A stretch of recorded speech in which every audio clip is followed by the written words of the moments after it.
So my little company is called Cedar Strat.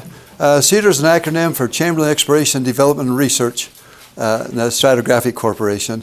I grew up in a little town called Cedar Fort, Utah. It's located up here just south of the Bingham Copper Pit, up here at the south end of the Ochre Mountains. Here's Utah Lake, here's Utah Lake Mountains, here's Cedar Valley. Cedar Fort's that little town right there. It was set up by Brigham Young back in the 1800s. Some of the stone fort that they built to protect themselves against the Indians is still there. And I used to find lots of arrowheads in that there because it's built on an old Indian village. So that's where I grew up, and I spent a lot of my time with my father out here at the Clay Canyon, 5 Mile Pass, looking at he was looking at gemstones, Varisite. If any of you heard of Varisite, we had the original Clay Canyon Varisite or the Fairfield Varisite mines. Also, we had we found a lot of fossils out there, fossil wood and other kind of neat stuff. So I grew up on that kind of country. Then at 19, I got called to go to Mexico. And I got a neat story that goes with the Lions Club. Okay, well, when I first got that call from President McKay, Mexico, I came to see the word taco. I mean, are you kidding? Mexico? Anyway, but I fell in love with Mexico, and when I got down there, this is my mission president, Robert E. Wells. He assigned me after 3 months. He took me and Elder Hale, who were both missionaries up in Salt Lake City before he went to Mexico. So he signed Elder Hale as my co-greenie and turned us loose up in the slums of Monterrey, Mexico. And so I worked with Elder Hale twice. And then later Elder Hale became he was one of the presidency of the Las Vegas Temple. He was the one that sailed Rebecca and I a year ago, or 2 years ago, about 2 years ago. And so I sailed. But a neat story about President Wells. Besides that, when we started working in the slums of the Colonia Independencia, as the slums of Monterrey, is on a very steep hill. It was so steep you couldn't even drive cars up. You had to walk a trail up to the shacks where all these people lived. And we ran into a little family, the Rodriguez family. There's 8 people in a one-room home there, very, very poor. The dad would drink all the resources. So they had very little money. They had an 8-year-old, or their first child was mentally ill. There's Manuela. She was at that time she was 12 years old, and she had polio since she was 2 and couldn't walk anywhere. So when you had to go to the outhouse, somebody had to carry her out to the outhouse and bring her back. And she stayed on the bed all day long because she was immobile, because she had no legs. Essentially, the legs were destroyed by the polio. And after we began to teach the family, what we was teaching them, Elder Hale, while we was talking about Joseph Smith, the Book of Mormon, he looked at Manuela. He says, "Manuela, I promise you in the name of Jesus Christ that after your baptism, you're going to walk again." They want to bear in his testimony. I go, "Oh my God, what do you say that to that little girl?" Because there's no way she could walk.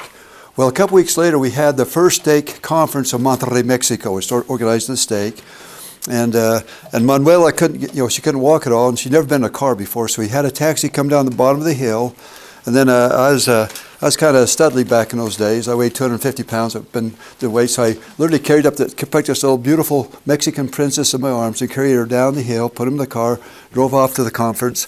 And we got to the conference. It was a little bit late, so we had to walk in. Well, in the mission, you're supposed to be arm's distance from any woman, any girl. And I had this beautiful little girl in my arms walking into the general state conference. My mission president about died up there on the stand with the general authority. And we sat down, and the conference was wonderful. Right after the conference, some Americans came up to us right after, say, "We're with the Lions Club. We came down here to find children to fit with braces. Can we talk to Manuela?" I go, "Whoa, baby." And after a couple weeks after her baptism, Manuela began to walk. And she walks. The miracle has happened. I don't know how Elder Hale had that inspiration, but it was a miracle to me to see that. The other miracle happened with Elder President Wells after my mission. Now, you got to remember this. I grew up on a Cedar Fort where we had lots of relics, artifacts and stuff from the Indians, and I really wanted to see the ruins of Mexico. Well, Monterrey, Mexico, there's no ruins, and so I didn't get to see any ruins. I was 2 years on my mission. So I got back to BYU, and they had a 2-week travel abroad program where I could get my minor degree in Spanish. It'd be 4 weeks in Puebla and 4 weeks in Mexico City. I'm going on that tour. Got signed up on it, got on the bus, and I didn't realize it at the time. It was a service tour of home economics students and nursing students. 120 beautiful California girls, 7 guys, 8 weeks in Mexico, and I'm hot back from my mission. And I nailed that little baby. That was my first wife. And she, now the way we met, you'll laugh at this, that's a little bit of a side story. We rode this big bus down through Arizona, got to the Mexican border, and we had to get onto a Mexican bus. Well, the Mexican bus wasn't as big and didn't have enough seats for all the students. Well, I was sitting toward the back of this bus, and this beautiful little redhead started walking up the aisle. Couldn't find any seats, and I put my knee out in the aisle and pat my knee. She came over and sat down. That was it. Okay, so we got back to BYU. We got engaged. I took her to President Wells. Says, President, here's my fiance. I'm in pre-med at BYU. I'm an EMT at Geneva still. I just delivered my first baby at Utah Valley Hospital as part of my training. I was all in on medicine. I wanted to be a doc so bad it hurt. And he says, can you give me a priesthood blessing? Puts his hands on my head, and prophetically he said, instead of blessing me with hands that have a good doctor, he says, and I bless you with ability to develop the barren parts of the earth and make them productive. They repeated that blessing twice more during the blessing. I got up from the blessing and said, President, I'm in pre-med. He says, Elder, wrong career. And so I went back to BYU, changed my major, and never looked back. I've been a geologist ever since. And so that's how I become a geologist. Thank you, President Wells. And thank you to the mission for, if it wasn't for that mission, I wouldn't have met that little gal. As Yvonne passed away 7 years ago, after 44 years, and this beautiful little gal here is taking her place here. This is Rebecca. We've been married for 2 years. And habla español? Sí, hablo español. Ah, la enseñó en español. Okay. Okay, so anyway, I just go to BYU. After I got into geology, when I got ready to graduate, I had 7 job offers. Big time, all kinds of stuff. And back in those days, you used to talk about going to Amoco Tech or Texaco Tech. What happens, you go to universities, they teach you about geology. Then you go to one of these schools where they have a technical center. They teach you how to use geology, how to apply it. And so the best technical schools are the ones you want to go to. Well, Exxon had the very best, so I took the Exxon job. And the good thing about that was a field job. It was looking for uranium. Back then, Exxon had Exxon Minerals USA, and I joined them to look for uranium. And then after 3 Mile Island, the price of uranium was going down. I said, I better get into the oil and gas side. And Exxon wouldn't let me transfer, so I left Exxon, went to work for Gulf Oil up in the Bighorn Basin in oil. And then Chevron hired me away. Well, Chevron bought Gulf, so I jumped over to Marathon, worked at what they call the Utah Hinge Line. That's down here through central Utah. And then a couple years later, Bunker Hunt. I don't know if any of you heard of the Hunts out of down in Dallas. If any of you watched the movie or the TV series Dallas, if you remember that helicopter shooting that big skyscraper, well, that skyscraper is a Thanksgiving tower in Dallas. And at the top of that Thanksgiving tower is a wonderful restaurant up there. I used to eat enchiladas with Mr. Herbert and Bunker Hunt, billionaires. Okay, they hired me away from Marathon to go work for them. They put me into Salt Lake City and says, we want you to take over our Great Basin project. Now, the Great Basin is everything from the Wasatch all the way to the Sierra Nevadas. That's the Great Basin. Western Utah, Nevada, and a little bit of these other states, mostly that area. And the neat thing about it, now here I'm just a new geologist there. Mr. Hunt came to me and says, Alan, you can have anything you want, find me oil. If you need to buy geologic data, buy it. Whatever you want, however it costs, I don't care, buy it. Tell me what land you want me to lease, and I'll lease anything you want me to lease, I'll lease it.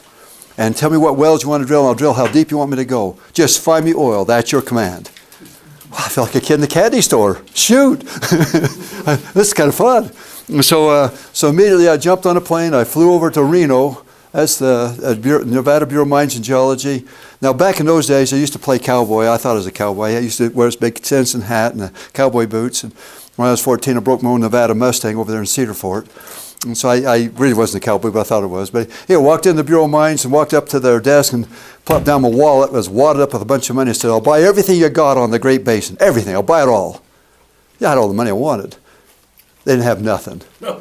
The state of Nevada has never had a state geologic survey. I was shocked. Every other state had a survey except Nevada. And Utah, when they did their survey, they had their geologists mostly map this area. The western Utah was mapped by BYU field studies or field camps. That was me. I was part of that. It was a bunch of amateurs. So western Utah wasn't mapped very well either. So I said, well, gee whiz, maybe the United States Geologic Survey will have it. So I jumped on a plane, flew over to Denver, went to the Denver Federal Center, walked up to the desk there at the USGS, plopped down my wallet and says, I'll buy everything you got on the Great Basin. Nothing. Our little team stack reports like that, garbage. I said, holy cow. Here I got all the money in the world, I can't do anything. You got to have data to work the area. But what I found when I started looking around for data, I found that Shell Oil Company also was frustrated. In the early 1950s, right after World War II, Shell was looking around the world for basins that had the potential of oil. They saw this huge stratigraphic wedge coming off of Utah into Nevada. They said, that's got to be full of oil. So Shell Oil Company, instead of going out and drill deep strat tests like you normally do in basins worldwide, Shell hydrogeologists go up and measure the strata of all the ranges out here. So they had a field office in Elko and Ely, Las Vegas, and Salt Lake City. And for 20 years, these guys would go out, and that's all I do all day long is measure the strata of these sections. They spent about $200 million. Trained up a beautiful team of professional stratigraphers, or some of the world's best Great Basin stratigraphers, had this $200 million database. Toward the end of the 60s, they got a new manager that came in from Europe and says, you know, we'd like to get all these cowboys out of Utah and bring them back to Houston. So they decided to close all their frontier offices, all their field offices. And now if you raised your kids in Ely, Nevada for 14 years hunting deer, are you going to move to Houston? Nope. And so the whole team quit en masse. $20 million, or $200 million, 20 years, gone just like that. But I found out about that database. I want that database. Now here I'm working for a little dinky placid oil company. I wanted one of the Seven Sisters database. So I conjured up a way to steal. I get the data from Shell Oil Company.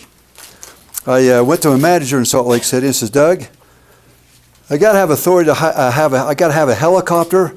And I got to have authority to hire consultants. And Doug just looked at me, a manager, and he says, Alan, Mr. Hunt told me to give you whatever you asked for. Go get it. And so I lined up a helicopter, and then I went and found most of these guys from Shell, they retired in Salt Lake City. So I went to their homes. Now you got to think of the timing here. They were in the 50s and 60s, they were young men. By the 80s, they're starting to retire, they're getting older and consultants. Anyway, I found their homes, went and knocked on their door and says, look, if you'll come out of retirement for a couple of weeks, I'll pay you $500 a day. Back in 1980, not $500 a day, was pretty good bucks. Pay you $500 a day plus all your expenses, and all you got to do is ride around the helicopter with me. I got them. Boy, that was fun. Got these guys on board. I'm the only guy that got to be trained by the shale geologist to go back out through all these mountains in western Utah and Nevada and take a helicopter and land on their outcrops and go up and find their survey stakes are still out there after all those years. They're still there with a little brass cap with the numbers that match their measured sections. I got to go visit those with those shell geologists. I felt like a kid. I've gone to heaven. This is cool. But then the best thing happened. He says, Alan, if you'll come down to my office tomorrow morning, I got something I want to show you. And I'd go down to his office, and he'd take out this old cardboard box, open it up, and says, remember that mountain out there that had that brachipod in? How'd you like to have a copy of the data from that? How'd you like to have this other one? How'd you like to copy the whole box? Oh, yeah, thank you. And then I'd take another guy out and do the same thing. After several months, I ended up with most of the $200 million data set from Shell Oil Company. But it's stolen data. Okay. I'm a graduate of BYU. You can't take stolen stuff. So I made an inventory of what I got, and I had the audacity to write to the Shell management and confess my sins. I got this data. Here's exactly what I got. And I couldn't tell them where I got it. I didn't want to hurt the guys because they're still alive, some of them. I says, do you want me to send it back to you? And I told my secretary, if they want it back, send it back. Box up and get it out of here. Do you want me to destroy it? You want me to destroy it? Put gasoline on and burn it. Third question, can I have it? A couple weeks later, I get a letter back from Shell Oil Management saying, Mr. Chamberlain, you're the only one we'll authorize to have the data set. Merry Christmas, happy birthday. Whoa, $200 million gift. So my next trek was to get back to those sections. Well, here's how you get to it. I love using dirt bikes. That is the way to get in the mountains. I love it. Been using them since 1980, and they're just wonderful. And then because of the career path I went through by working at Exxon with uranium. What's that? He'll scare you to death on a motorcycle. Oh. Okay, Rick, don't shh. Anyway, and so when I was working for Exxon, I learned how to use scintillation equipment. And then when I worked for Gulf Oil Company, I had 1,000 wells around the Bighorn Basin in Wyoming, and we was looking at gamma ray patterns in the wells. I says, what if there's a way you can correlate this pattern to the surface? And the Lord revealed to me that, yes, take your scintillation counter, go out and measure a section with it, and you can create a gamma ray log of the section. So here we are out there taking measurements. Now, when I brought this idea up to Gulf, they said that's a stupid idea, and they wouldn't let me do it. When I worked for Marathon, I brought the idea up. I was put on probation for 2 years at Marathon for coming up with that's a stupid idea. Okay, Placid Oil Company. Doug, I got to have some scintillation counters. I got to try this idea. It's bouncing around in my head. Mr. Hunt said, "Thank you, Doug. Anything I want." And so I went out and did that. Well, here's the results. Here's a Schlumberger log of a well, the gamma ray log of a well, and here's my surface gamma ray log from the measured section, from the outcrops up there. There's the outcrops, and you can see the gamma ray pattern. Here's that little kick right there at the top of the Joanna. I could correlate kick for kick from the surface to the subsurface. Never had been done before by anybody. It's kind of neat. So my manager in Salt Lake says, "Alan, we'd like you to present this to the American Association of Petroleum Geologists for their national convention." I said, "I'll write it up. That's such a dumb idea. They'll reject me." Because they get several thousand submittals, and only a few hundred of them get accepted, and then they judge them. Well, I went down to Dallas this poster session in 1983, and actually it's not 84, it should be 83, and given this poster session. And as I started doing that, hundreds of people started coming to my booth. I was just flooded with people, like, what's going on here? And I had a group of people from Mexico come up here, Mexico City, from Pemex. They come up and they read the abstract about this talk I was going to give in Houston, this poster session. They came up and says, "We've been asked to come up and give you a personal invitation to go to Mexico City to train our geologists at Pemex how to use this new technique you come up with." I said, wow, this is kind of cool giving poster sessions. But then I had Exxon, Chevron, all the major oil companies came to my booth, and they all asked me, says, "Alan, would you be interested in leaving Placid Oil and generating this kind of data for us?" Because they needed the same kind of data that I had, that I was generating for Placid Oil. I said, "Well, I'll think about it. I'm pretty happy with what I'm doing, but I'll think about it." So I flew back home to Salt Lake City. Now, you don't want to do this to your wife, but as Yvonne, that wasn't Rebecca. I'd give her a hard time to get Rebecca. But I came home from work one day, all happy, all jovial, and to our new home there. We had a brand new daughter. And my wife said, "What happened today? You look real happy." I said, "Yeah, I just resigned." "You what?" "Oh, yeah. And we're going to sell our new home here in Salt Lake City, take the equity out of it, and start my new business."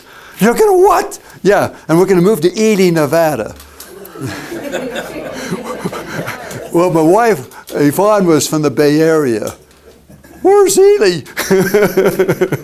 We did all that. She stayed with me. And so I went out and began to remeasure these sections for Cedar Strat. And this time we did it digitally. Placid wouldn't let me have a computer because there was toys back in '84. But when I started Cedar Strat, that's what I used that $35,000 for. I bought these old IBM 8088s. I don't know if you ever heard of those things. Ancient, floppy, boom, boom, boom, boom. Anyway, and so that's how we remeasure all these sections. I have a question. Go ahead, please. What is the name of that technique that you said that you used to find out what's underneath? What did you call it again? I call it surface gamma ray log. Okay. I'm taking a measurement of the gamma radiation, natural radiation of different strata of rock as I'm measuring up through the rocks. Good question. I don't understand. Why is it that Shell Oil couldn't use this information? Is this because they didn't have your technique? Well, because their team quit before they could use it. Really? The whole team quit. When they told them to move all these guys back to Houston, they quit and they didn't have anybody left to help with the Great Basin. They lost all that momentum. So they knew there was oil. Well, they found Shell Oil Company found the first oil of the Great Basin in Redwood Valley in 1954. In fact, there's a Stanford professor, a geology professor, got up in the class one day and says, "I'll drink all the oil you can find in the Great Basin." Oh, he'd be a real sick professor because they found oil. But that was the first discovery. That was by Shell. Okay. But they didn't have the geologic survey yet. Okay, that's the key word there, and we'll get into that a little bit more. But here's where I measured all those rocks, mostly in Nevada, a little bit in western Utah. These where I went up and measured the rocks 5 feet at a time, thousands of feet, 5 feet at a time. Recorded every 5 foot interval with a thing, did it all digitally, and then generate that. And sometimes you had to climb over the cliffs. And anyway, that's area we did it.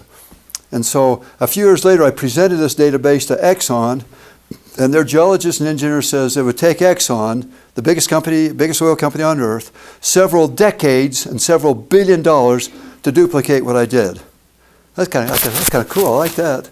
Okay, so, but they didn't know I had the shale database. That was my boost out there. Okay. Well, we live in the Great Basin as part of this Western Cordillera. It comes out of Alaska up there, comes all the way down to the tip of South America, the land of the everlasting hills. I've heard that term before. So this is the land of the everlasting hills. And here's the Great Basin right here.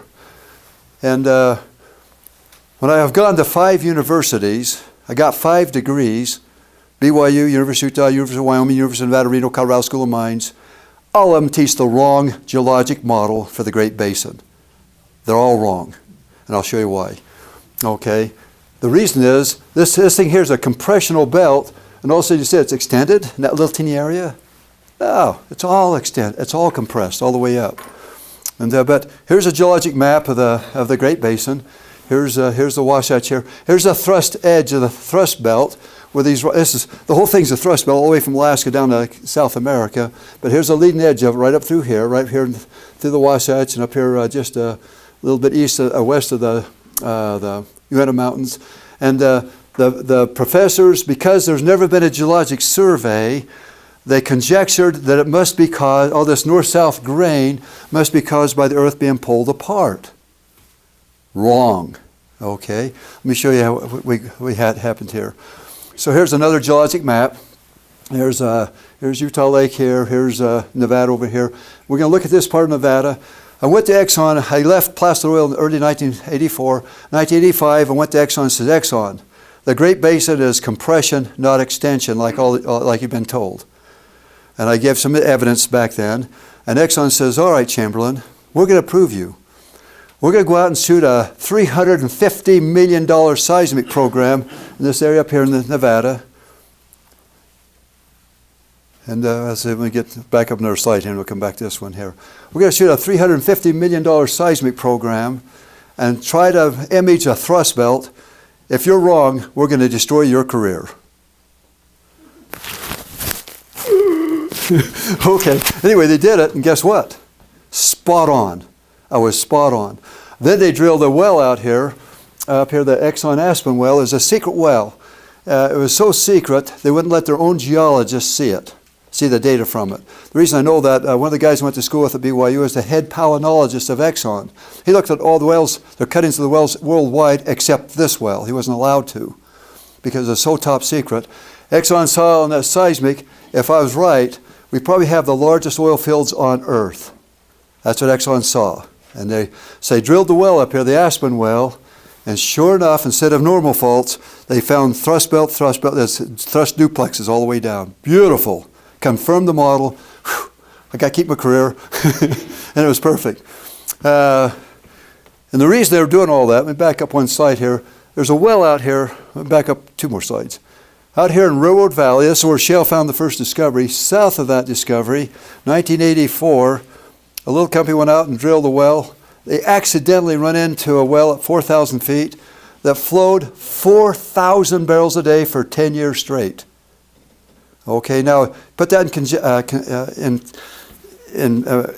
compare it with what Exxon's doing down in the Permian Basin.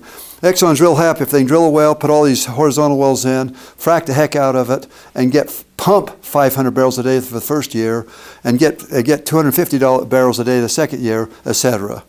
Okay, this well flowed from 4,000 feet, cost them a couple $100,000, not even $1 million to drill the well, flowed 4,000 barrels a day for 10 years. Nothing like that in all of North America. That's why Exxon was excited about the area out there, and all the Chevron, all the other companies. But because they didn't have a geologic survey, they didn't know where that oil came from. That's the key, and I'll show you a little bit more about that. But Exxon was all excited about what they found in the well. They sent a letter to the Bureau of Mines, a confidential letter. They're getting ready to go out and do a lot more work. 6 months later, Big bad doo-doo for Exxon, the Valdez. That's my fault, I built the pipeline. Yeah, there you go. I should have built that pipeline. Well, when that thing happened, Exxon had to settle with all the environmentalists to cut all their frontier North American projects, including Nevada. They were not allowed to go back and finish all those other wells they'd permitted. They would have found the big kahuna if they'd drilled a couple more wells. And so that happened there. And the reason I know they missed it, a few years later, Statoil, the big Norwegian company, asked me if I'd put together a map to identify where the shales are deep and where they're shallow. And I found, come up with this prospect map, essentially. It shows where all the big anticlines are. Exxon missed those anticlines just by a few miles. This anticline right here, for example, has 45 billion barrels of oil in. Big. Okay, this little anticline up here has only about 8 billion barrels. Exxon missed them just barely. Had they been there a little bit longer, Exxon would have had the biggest oil fields on earth. We probably have more oil in the Great Basin than all the Middle East and Russia put together. If you want to create peace, find Nevada oil, Great Basin oil, and we can put Iran and Russia and all these other, Venezuela and all these other countries out of business overnight, because we can drive the world price of oil down to $10 a barrel and still make a profit. Kill them financially. How many wells have been drilled on this place? What's that? How many wells have actually been drilled? Not yet, none. None of them drilled my project. They're all waiting to be drilled. But with the Brand administration, we're not allowed to right now. It's all federal land, and he says no more leasing, no more drilling on federal land. So we can't touch it. Okay? 6 more months. Okay. Well, here's what happened. Okay, instead of being a bunch of horse and grobens, the Great Basin is a bunch of folds and thrusts. And every one of these thrusts, when they bow up, that's where you fill up with oil. They fill up with oil and flow over to the next one, flow over to the next one, flow over to the next one, all the way out here to central Utah. We found a few oil fields along here. That's the Wyoming Thrust Belt, and down by what they call it, the Covenant Field, down by Richfield. But nobody's gone out here and drilled. None of these have been drilled yet. They're deep. We're talking about 20,000 foot wells, deep wells. But in the good book, it says the blessings of the everlasting hills have come from the deep down under. Go look at the scripture. You'll see that. So they got to come from the deep down under, but nobody's drilled them yet. But the neat thing about this is as it flowed, it also created an opportunity for gold. Now, how do you mix gold and oil together? Okay, 30 years ago, when I was still at Colorado School of Mines working on my residency, I got called up by 2 geologists from Engel Gold. Now, Engel Gold had the biggest gold mine on earth. That's the Witwatersrand in South Africa. They called me up and they wanted to look at some seismic data there in Denver. I got them over there talking about that. And I says, you guys really go on a field trip with me, a helicopter field trip. So next week we went out on a helicopter field trip to look at the Great Basin. And those guys from the Witwater, very, very confidential, he says, Alan, we'll share something with you that's very important. In the Witwatersrand, in the fluid inclusion, there's tiny flecks of gold with droplets of oil. The biggest gold field on earth. Gold and oil. Okay, there's a relationship there. They said the other thing you do, because the Great Basin hasn't been surveyed, we don't understand the plumbing. If you can never figure out the plumbing of the Great Basin, you're going to find the biggest gold mines on earth. They're spot on. Okay, I'll get to that here in a second. But anyway, that's kind of the blue here. Now, what is all this to do today? How does that affect us today? Well, it's interesting. Our Brandon administration now has compromised our energy independence. He's cut off our pipelines day one. He's drained our strategic reserve almost completely. We don't have any backup for a war. That's what that thing was designed for, in case we need an energy backup system. And we have to now import oil. I've read the headlines yesterday in the news. Venezuela's getting ready to attack. Venezuela's going to attack Guyana because Exxon's getting ready to drill off the shore of Guyana. There's a conflict down there, so we're getting ready to see another war start, backed by the Chinese, by the way. And you wonder, why are the Chinese all over the world like that? Well, here's their demand. They buy more gas-fired cars in the world than anybody else, even Americans. That's why China's doing what they're doing, and they're motivated. The one reason they built these bases out here on the South China Sea, that's the main trade route from the Middle East to our allies. There's something like $5.3 trillion a year of fuel flowing up there to our allies. And if they cut that baby off, during the Taiwan War. Our allies have no more fuel. We have no fuel to give them. He has the most oil wins. Just like World War I, World War II. He has the most oil wins. So we got a problem there. Here's another thing that's interesting. China has outsmarted us. We used to have the only rare earth deposit on Earth. That's over here, just across the border from Nevada on the Highway 15. We had Mountain Pass. That was the only rare earth deposit for many years. All your color TVs in the 60s and 70s came from chemicals from that Mountain Pass.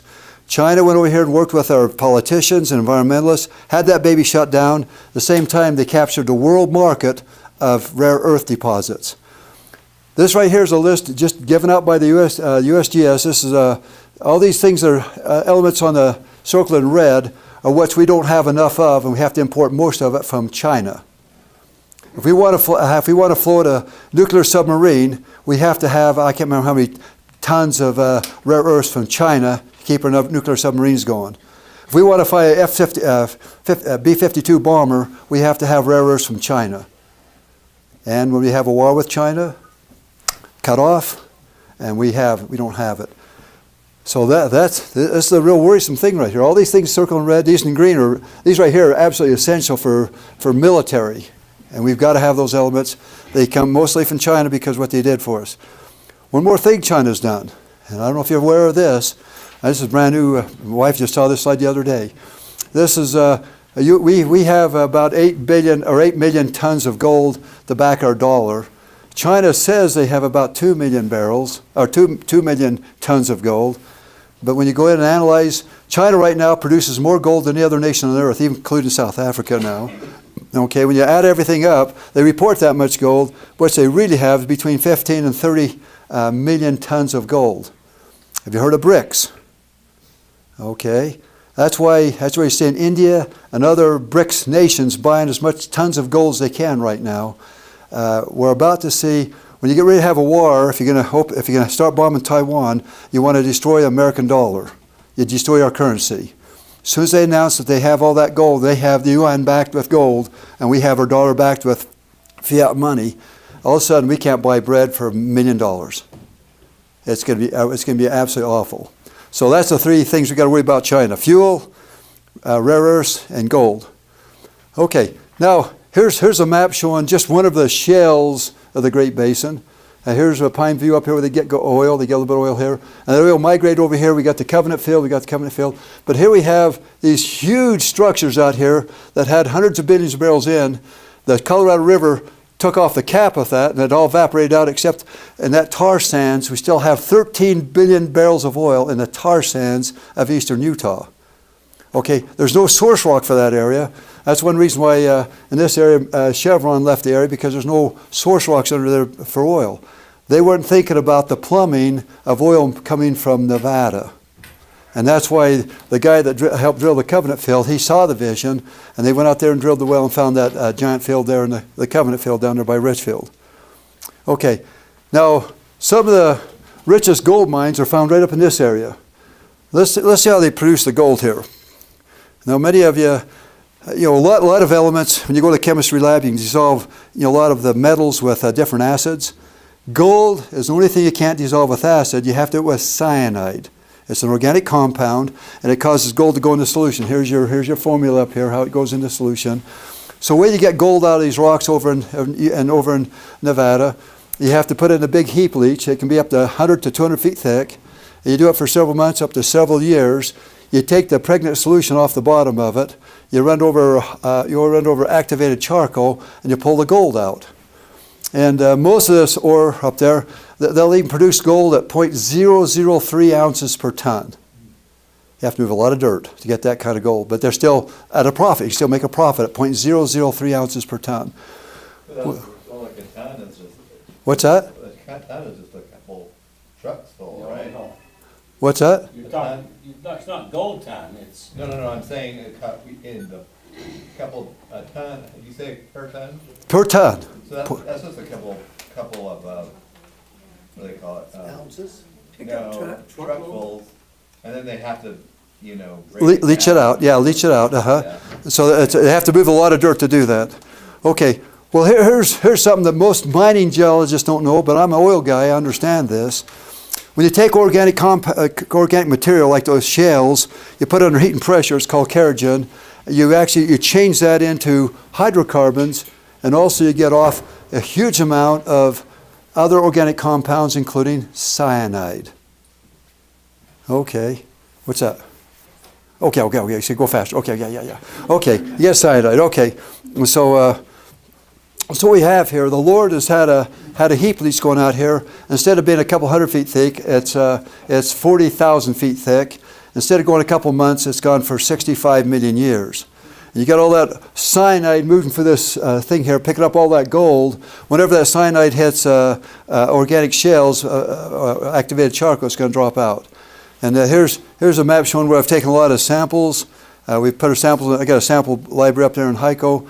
Here's Larry McMaster, one of our geologists. He's going through our samples, and we've analyzed a bunch of them with what we call XRF analyzers, and that gives you an instant readout of the ore.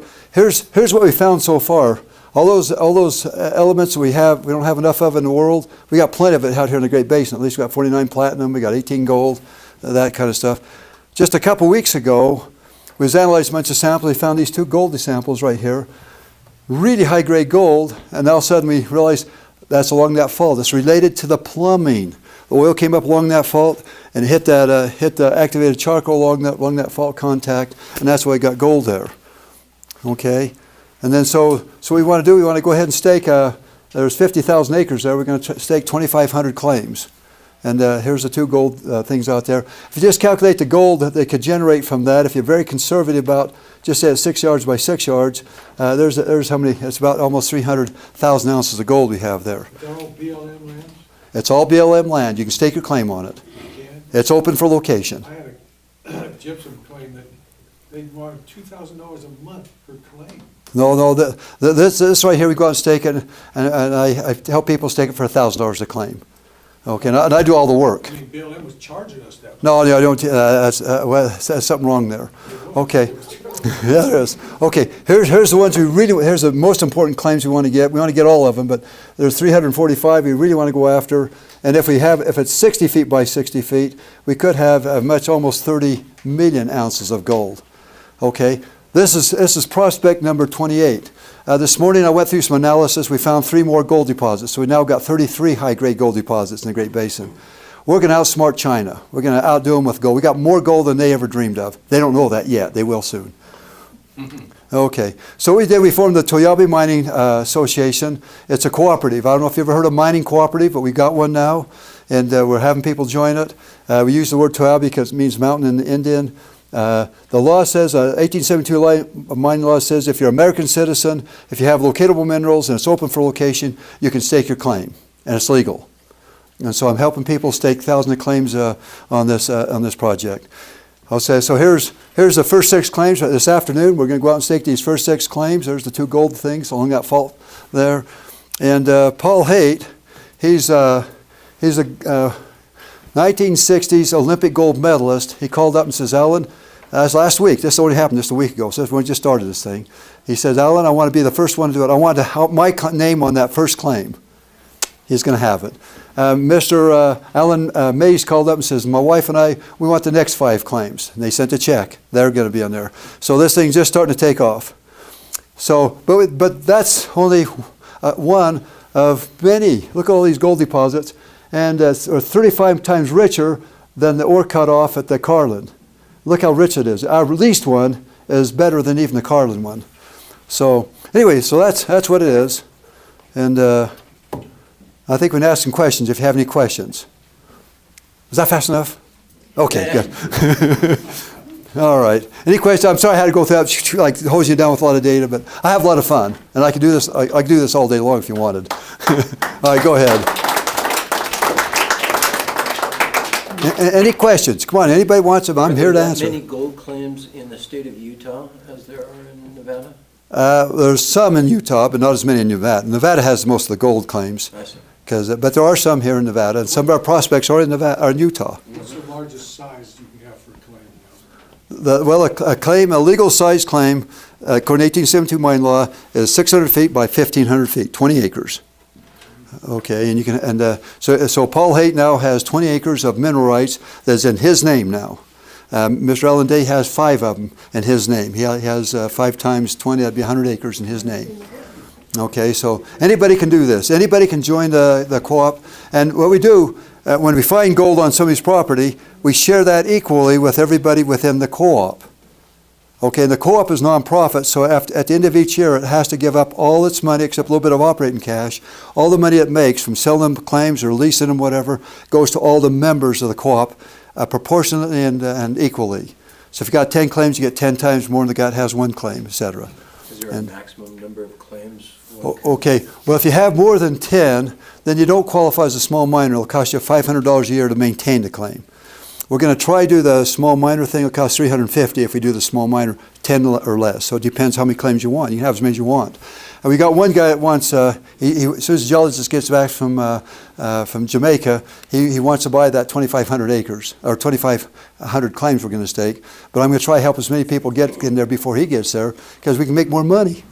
And the idea is, part of the idea is get enough people so we can have a big lobby of people back in the mining industry to get permits and get this thing going. Anyway, go ahead. Sorry. We want to thank Alan for coming. It was Let's fascinating. give him 3 roars. All right, ready? This is another tradition, so everybody roars. Roar! Roar! Thank you. You did a fantastic Oh, good. Oh, thank you. I got roared on.